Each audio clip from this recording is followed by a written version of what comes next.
బాబు తట్టుకుంటాడు కదా ఆయన 2 రోజులకి వస్తారు అమ్మో ఏడే అల్పాలు చదివేటి రాస్తానా నేను అమ్మ చదివినవాడు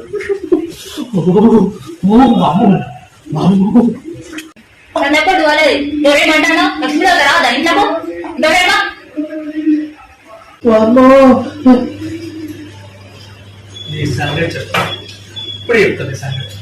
A few minutes later. అమ్మా అమ్మా మంచిదా అమ్మా అమ్మా మంచిదా అలాగే అలాగే శైలజ చెప్తాను అమ్మా అమ్మ అమ్మ అంటున్నారు. ఎవరండి? ఎవరు? లక్ష్మీదేవత లక్ష్మీదేవత శైలజతో చెప్పు నేను పక్కింటి పోయి 3 రోజుల తర్వాత వస్తాను. ఇప్పుడైతే డోర్ పెట్టుకోమన్నదే డోరు. అవునా అండి?